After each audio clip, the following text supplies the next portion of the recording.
Nafarrak etxeko eta merkataritzako hondakinen 40% birziklatzea lortu du lehenbiziko aldiz. Ollo Kontseilariak oroibidea memoriaren bidea ekimenak estatuan eta nazioartean duen izaera aitzindaria nabarmendu du. 121 errepide nazionalaren eraldaketa, tapen garapen berria eta bizikletan ibiltzeko bide berriak nabarmendu ditu Nafarroko lehendakariak legegintzaldiaren mugarri nagusi gisa Iruñan eta Baztanen. Nafarroko 356 kontzejuetarako hauteskundeak deitu ditu gobernuak. Protesiak eta aparatu ortopedikoak emateko araubidea hobetzen duen foru dekretua onartu da.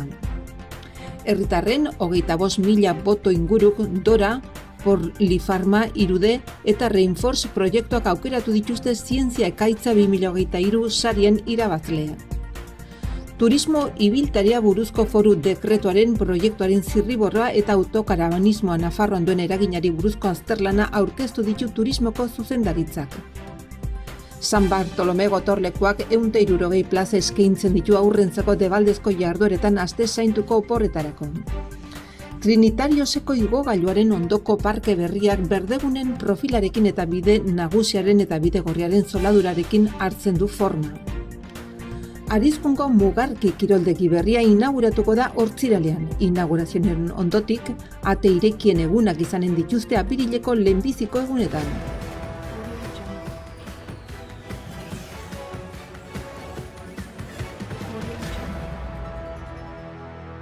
Nafarroak lehenbiziko aldiz gainditu du 2022an jasotako etxeko eta merkataritzako hondakin guztiak berrerabiltzeko eta birziklatzeko prestatzeko tasaren 40%ko muga, hau da, 138.000 tona. Era horretan, Nafarroko hondakinen planak eta Europako zuzentarauak ezarritako helburutik soilik 5 puntura aurkitzen da. Hain zuzen, 2017an Nafarroko hondakinen plana martxan jarri zenetik birziklapen tasaren hazkunde agerikoa izan da horrela, hondakin hoien kudeaketa egokian eboluzio positibo bat egiaztatu ahal izanik. Horren arrazoia, Nafarroko hondakinak kudeatzen dituzten 16 toki erakunden multzoan hautazko bilketa amaitu izana da. Zeren 2022an eginiko materia organikoaren edapen totala biztanleria Nafarraren 100% iritsi da. Hondakinen foru legean naiz estatuko lege berrian xedatuari jarraiki. Hoiek lirateke prentsaurrekoan landa garapen eta ingurumen kontseilaria Itziar Gomezek aurkeztu dituen datu esanguratsuenetako batzuk. Nafarroko hondakinen kudeaketaren 2022 ekitaldiko emaitzen aurrerapenari dagokionez. Raúl Salanueva hondakinen sekzioko burua lagun. 2002 urtean Nafarroak 275.000 tonako etxeko eta merkataritzarloko hondakinen volumena sortu zuen biztanle eta urteko 415 eta horrek 3% murrizketa bat suposatzen du aurreko urteari dagokionez etxeko hondakinen sorreran. Horren arabera, herritar bakoitzak 2001ekin alderatuta 14 kilo gutxiago sortu zituen. Murrizketa hori gainera 6% iritsi da 2010 urteari dagokionez. Urte hori erreferentea da 2018ko hondakinen foru legean eta bere fiskalitatean jasotako murrizketa helburu bete alden ebaluatzeko. Toki erakunde guztietan, zeinek Nafarroko herritarren 97% ordezkatzen duten murrizketa bat atzeman da hondakinen sorreran. Gomez kontseilariaren esanetan datu hauen balorazio oso positiboa da, izan ere beste behin ere Nafarroa estatuko zerrendaburu da hondakinen kudeaketan. Lehen aldiz 50%ko defizit objektiboa lortu dugu berrerabiltzeko eta birziklatzeko prestaketan. 2025erako aurreikusitako helburutik 5 puntura kokatuz eta hori 155 da. Azken urte hontan lortutako aurrerapena nabarmena da, 158ko zifratik abiatu ginela kontuan hartuta. Eta ondorioz esan genezake Nafarroa urrats irmoak ematen ari dela ekonomi zirkular bateranzko transizioaren bidean. Azken urte honetan aurrerapen handiak egin ditugu Nafarroan, hondakinen kudeaketaren inguruan, beraz, esan dezakegu Nafarroa pauso sendoak ematen ari dela ekonomia zirkular baterako transizioan. Hondakinen gaikako bilketaren hazkundeak ezin hobeki kokatzen du foru erkidegoa 2025erako helburuei begira. Bilketa honen 50% bete ahal izateko. Izan ere, konparaziorako, estatuko batez bestekoa, 121%koa da, 2008ko ministerioaren datuen arabera, eta Nafarroan jada 153an gaude. Herritarrekiko harremanetarako kontseilaria Ana Ollok nabarmendu duenez, oroibidea, memoriaren bidea Nafarroko Memoriaren Institutuak bere sorreratik erregistratu eta bildutako ahozko memoria jasotzen duen web ataria proiektua aitzindaria da estatuan eta nazioartean. Garrantzi handiko ekimena da 1936ko estatu kolpearen eta diktadura frankistaren ondorengo iragan traumatikoari buruzko memoria konserbatzeko eta zabaltzeko azaldu du. Horrez gain oso tresna garrantzitsua da iragan hurbilari buruz ikertu nahi dutenentzat eta lehen mailako hezkuntza baliabide bat belaunaldi gaztenak iragan hori buruzko gogeta kritikora hurbiltzeko gehitu du. Kontseilariak azpimarratu du Nafarroa dela azken batean bere lurraldeko memoria historikoari buruzko ikerketa proiektu guztiak atari bakar batean integratzen dituen lehenbiziko erkidegoa. Ildo horretan, gogorarazi du ataria frankismoak zabaldutako indarkeria eta errepresio mota guztietako biktimen inguruan egituratuta dagoela eta persona bakoitzari buruz eskuragarri dagoen dokumentu, soinu eta ikusentzunezko material guztia aurkezten dela. Horrela gaur egun 42.742 harreman ditu biktimen eta dokumentuen artean. Azkenik familiak jasan duten indarkeriaren memoria gizartearekin partekatzea erabaki duten persona guztien konpromisoa aipatu du. Atxiloketak, hilketak, humilazio publikoak, espoliazioa, beldurra, aurrera egiteko zailtasunak. Baina baita memoria hori bizirik mantentzeko duintasuna defendatzeko eta gizartearen errekonozimenduaren alde borrokatzeko konpromisoare amaitu du esanez. Josemi Gastonek bere aldetik gaur egunera arte emandako pausoez hitz egin du. Lehenik bilatzaile bibliografiko bat gehitu du aintzindari hori ere, memoria historikoari buruzko Nafarroko historiografiako 40 lanetan personen eta toponimoen erreferentziak bilatzen dituena. Ondoren Nafarroko ahozko memoria 161 elkarrizketatik hautatutako 1200 zatiren bidez. 1936ko estatu kolpetik aurrera, Nafarroan piztutako indarkeriaren testigantza ematen dutenak. Gaur aurkeztuko dugun hurrengo urratsa hau adierazi du Memoriaren Nafarroko Institutuko zuzendaria jauzi kualitatibo handia da Nafarroko Memoriaren Institutoaren berezko memoria ondare naiz Nafarroko beste memoria erakunde eta proiektu batzuen integrazia proposatzen delako. Hala nola, Nafarroko Memoria Historikoaren dokumentu funtsa, hobien mapa edo Arantzadi Zientzia Elkartearen txostenak. Nafarroko lehendakaria Iruñeko toki erakunden eta gobernuaren arteko elkarrizketaren 3. konferentziaren bilera berri batean bildu da eta 121 errepidearen eraldaketa, tapen garapen berria eta bizikletan ibiltzeko bide berriak nabarmendu ditu legegintzaldian Iruña herrian eta Baztanen burututako mugarri nagusi gisa. Bileran zehar inguru horietako azpiegitura berrien bultzada eraldatzailea aipatu du. Ziudadelako armen aretoan ospatu den topaketaren harira etorri da berarekin batera izan dira Lurralde Kohezioko kontseilaria Bernardo Ziriza eta Rebeka Esnaura kultur kontseilaria. Bere mintzaldian lehendakariak Iruña herrian eta Baztango eremuan garatutako jarduketa nagusiak zehaztu ditu. Hoien artean Iruña herriko bizikleta errei berriak nabarmendu ditu, zeinetarako 12,5 milioi euro bideratu diren, zeren hirirako barne konexiorako bideak izango dira. Bertzea bide ziklagarri hauek konektatzen dituzte zizur nagusia Iruñarekin, Sarriguren burlatarekin, herri pagaina zeharkatuz, ospitaletako eta unibertsitateko eremuak eta Iruña burlatarekin lotzen duen Belosoko erreia dago. Egunez egun indar gehiagorekin finkatuz doan mugikortasun kontzeptu berri baterako prestatzen ari gara Iruñerria, esan du Txibitek. Topaketan zehar lehendakariak adierazi du azpigituren harira legegintzaldi honetan protagonismo nagusia 121 errepide nazionala 2+1 bide bihurtzeak izan duela. Segurtasun eta funtzionaltasun handiagorekin hornitzeko asmotan. Ildo horretan esan du 1 eta 2 tarteko lanak amaitu direla, 4. obretan dagoela eta 3. lizitatu berria dela. Bertzalde, mugarri nagusienen arteko bat bezala aipatu du Etxabakoizeko pesisaren desblokeoa eta horren harira gogora ekarri du Atzo ezagutzera eman zela Iruin herria zeharkatzen duen abiadura handiko trenaren ibilbidearen informazio azterlana, zeinen arabera Iruñako trenbide begizta ezabatuko den geltoki berri bat eraikitzeko. Azpiegitura hezitzaileen artean aipatu du Baztanen harira Txibitek Hezkuntza Departamento Koronoz Mugairiko lanbide heziketako ikastetxe berri baten eraikuntza proiektuaren idazketa esleitu duela, 22 milioi euroko inguruko aurrekontuarekin eta 600 ikasleentzako edukiera batekin zabaltzekotan dela.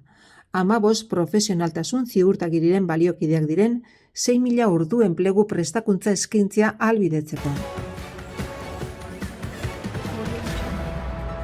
Nafarroko gobernuak atzoko bilkuran foru dekretu bat onartu du, Nafarroko 356 kontzejoetarako hauteskundetarako deialdia egiten duena. Guztira 41.921 biztanle biltzen dituena. Jakina denez, hitzordu hori maiatzaren 28an igandean izango da, udal eta Nafarroko parlamenturako hauteskundekin batera. Eta errege dekretuak eta deialdia egiten duen foru dekretuak egiten duten egun berean sartuko da indarrean. Kontzeju bakoitzeko biztanle kopuruaren arabera hauteskunde hauetan honako postu hauek beteko dira. 1000 biztanle edo gehiago dituzten kontzejoetarako batzarretarako lehendakaria eta bokalak, batzorde buruak eta 6 kidek osatuko batzorde baten bidez arautuko dira. 50 biztanle baino gehiago eta 1000 biztanle baino gutxigo dituzten kontzejoetako batzarretarako lehendakariak eta bokalak. Lehendakariak eta 4 kidek osatutako batzarraren bidez eratuko da.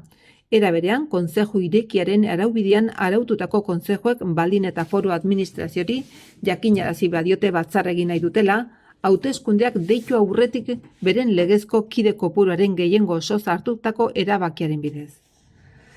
Eta kontzejoetako lehendakariak 50 biztanle baino gutxiago izateagatik kontzeju irekiaren araubidean arautu behar direnak eta biztanle gehien dituztenak baldin eta Nafarroko administraziori jakinarazi badiote kontzeju irekia osatu nahi dutela. Nafarroko kontzejoetarako hauteskundeak foru araudi bereixak arautzen ditu, zehazki 12/1991ko foru legeak.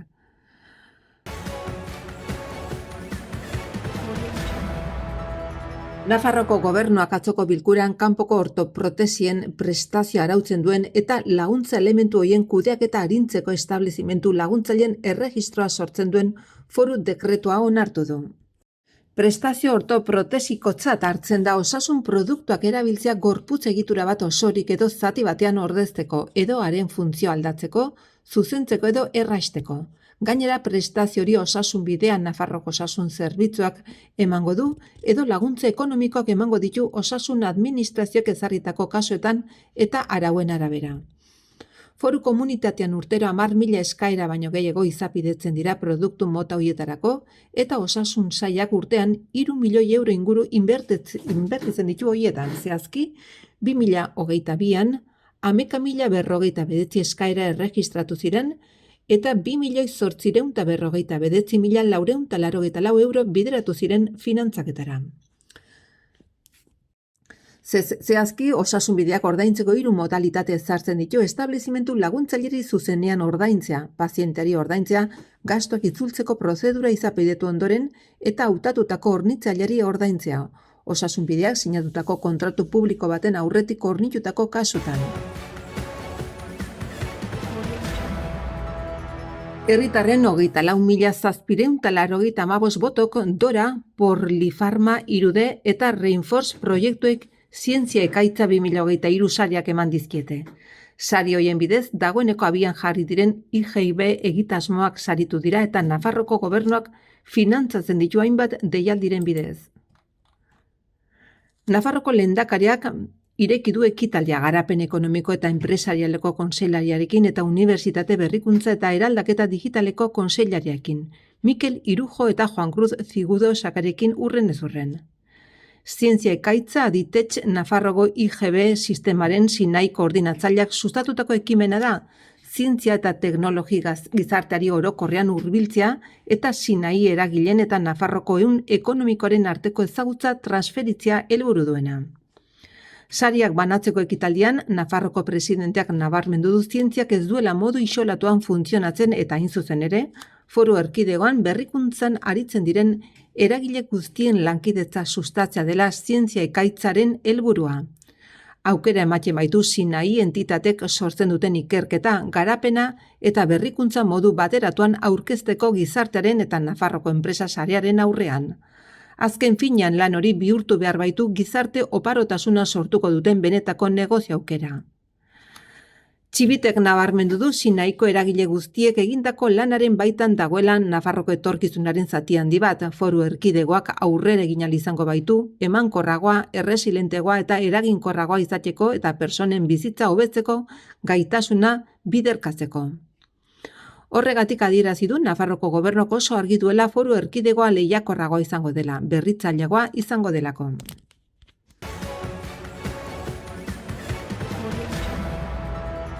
Turismo ibiltariaren lan planaren barruan duela gutxi turismoko merkataritzako eta konsumoko zuzendaritza nagusiak turismo ibiltariari buruzko foru dekretoaren zirriborroa eta autokarabanismoak Nafarroan duen eraginari buruzko azterlana aurkeztu ditu tokiko erakundetako, turismo elkarteetako, partzuergo eta garapen agentzietako, turismo bulegoetako eta autokarabanisten elkarteetako 60 ordezkari baino gehiagoren aurrean. Foru dekretu proiektuak honako hauek planteatzen ditu. Garapen iraunkorrarekin bateragarria den turismo ibiltaria bultzatzea, eremuien ustiapenari eta kudeaketari malgutasun handiagoa ematea instalatzeko eskatzen diren baldintzetan, eta turismo ibiltariaren eskaerei erantzun hobea ematea. Gune berriak, publikoak zein pribatuak autokarabanentzat eta antzekoentzat antolatzea. Turismo segmentu gisa eta baliabide ekonomikoak sortzeko iturri gisa. Eta erkidegoko autokarabanen eta antzeko beste ibilgailu batzuen eremuek kanpora proiektatzen duten irudia hobetzea. Horretarako dekretuaren bidez Nafarroan ezartzen diren etxe bizitza ibilgailu mota guztietako beste autokarabana, karabana, kanperrak eta antzekoak turismo ibiltariaren gaua igarotzeko eremuak arautzen dira eta 3 eremu mota ezartzen dira. Oinarrizkoa, plusa eta osagarria. San Bartolome gotorlekuak apirilaren batean irekiko ditu ateak larunbatarekin. Aste zaintu hontan aurrek hiriko gotorlekuen inguruan aisialdirako proposamenak izan ditzaten. Apirilaren 1-tik 16 bitartean 160 plaza eskainiko dira adingabekoentzako jardueretan, 3 modalitatetan. Bisita gidatu antzestua zentrora 3, ginkana 2 eta pista joko aktorekin. Proposamenak 20 taldetan egingo dira arduraduna kontuan hartu gabe eta taldeak hasi baino ordu bete lehenago irekita mantenduko diren arren erreserba zabali dago. Udaletxea, Pamplona, sakatu entrada web orriaren bidez. 14 urtera arteko adingabentzako jarduera guztiak debaldezkoak dira. Beste adin batzuetarako prezioa badaude 15 eta 17 urte bitarteko gazteentzat 3 euro plaza bakoitzeko eta helduentzat 5 euro jarduera bakoitzeko.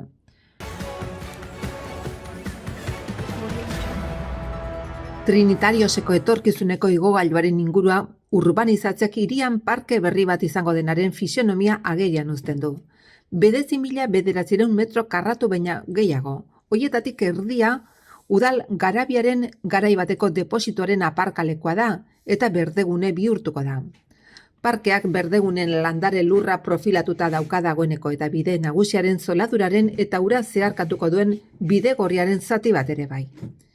Iruñeko udaleko gerentziak eta hirigintza batzordeak duela urtebetetik egiten ari diren obrak bisitatu dituzte. Gaur egun igogailuaren parkearen eta urbanizazioaren hainbat alderditan oinarritzen dira obrak, bai jarduketaren goiko plataforman bai behekoan. Igogailurako pasabidea eta euskarri vertikala joan den otsailaren 10an instalatu ondoren, igogailu kabina egituraren barruan kokatzeko beharrezko lanak egiten ari dira. Pasabidean altzairu erdoi gaitzezko baranda jarri da. Trinitarioetako igogailua maiatzaren amaieran edo ekainaren hasieran martxan jartzea aurreikusten da. López Sanz doktorearen kalearen, Iruñeko udaltzaingoren egoitzaren eta nahitasuna kiroldegiaren arteko 20 metroko desnibela eta etorkizuneko parkea gaindituko ditu. Hiriko 11. hiri igogailua izango da etxabakoitzen Medialuna edo Grupo Urdanozen antzeko L formakoa. Pasaden urrian Arizkungo Mugarki kiroldegiak rokodromoa ireki zuen eta aste honetan martxoaren 31an gimnasioa, taberna eta isialdi gela zabalduko dituzte. Arratsaldeko 5:30 izanen da inaugurazioa, piek, digiak, girotua eta koktelak izanen dira. Honez gain, hainbat klasetan parte hartzeko aukera izanen da arratsalde guztian. Gimnasioan dantzumba klaseak izanen dira, 6 laurden kutxitan eta 7 laurdenetan Mabi eta Patrirekin. Eta ziklo klaseak 6 laurden kutxitan eta 8 Aitorrekin. Horrez gain indarra lantzeko klaseak eta entrenamentu funtzionalak izanen dira Alex Fernandezekin. 6 laurden gutxitan eta 7 laurdenetan indarra eta 6:30 eta 8 funtzionalak. Azkenik 9 laurden gutxitan eskalada lehiaketa izanen da rokodromoan. Klasetan parte hartzeko aldez aurretik izenan behar da mugarki.com webgunean. Plaza mugatuak izanen dira, dantzumban gehienez 15 lagun, zikloan 14 eta indar eta funtzionalean 12. Inaugurazioaren ondotik ate irekien egunak izanen dituzte apirileko lehenbiziko egunetan. Hilaren 1 informazioa lortu eta izen emateko aukera emanen dute eta 2, 4 eta 5 hainbat klase egiten alko dira. Zehazki astelenean apirilak 3 goizeko 9:30 eta 6 dantzumba, indarra eta pilates, 11:30 eta 7:30 ziklo eta crossfit. Asteartean apirilak 4 arratsaldeko 6 cardio fit, yoga eta crossfit, 7:30 dantzumba, ziklo eta indarra. Asteazkenean apirilak 5 goizeko 9:30 cardio fit eta crossfit, 10 yoga, 11:30 dantzumba, ziklo eta indarra. Izen emateak webgunearen bitartez egin daitezke gehienez ere 12 lagunentzako tokiarekin klase bakoitzean.